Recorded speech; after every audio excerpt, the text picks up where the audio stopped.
In a surprising turn of events, John Setka, the prominent figurehead of the Construction, Forestry, Maritime, Mining and Energy Union, CFMEU, in Victoria, has announced his resignation from the role of Victorian Secretary.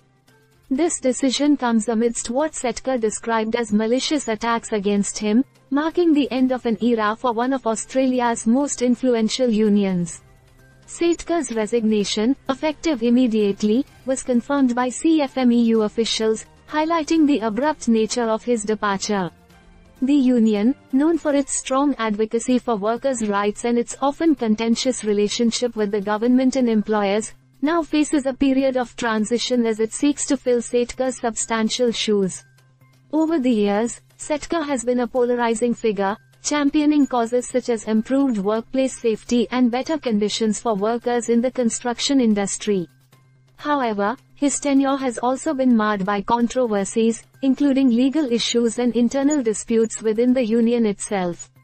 The decision to step down appears to have been influenced by mounting pressures both within and outside the CFMEU. Various media outlets have reported on the challenges Setka has faced, including allegations of misconduct and questions about his leadership style.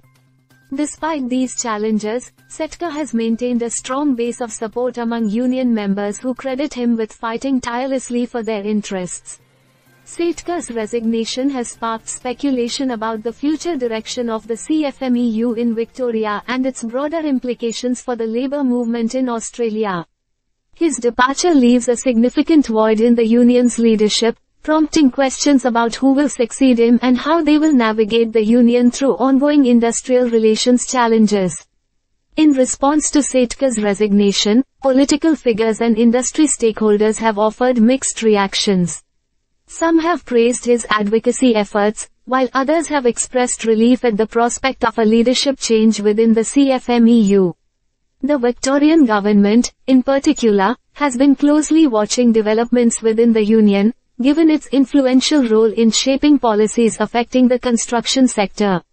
Looking ahead, the CFMEU faces a critical juncture as it seeks to maintain its relevance and influence in an increasingly complex industrial landscape. The incoming leadership will inherit both the legacy of Setka's tenure and the challenges that come with steering a powerful union through turbulent times. As the story continues to develop, stakeholders across Australia will be watching closely to see how the CFMEU adapts to this leadership change and what it means for the future of workers' rights in the construction industry.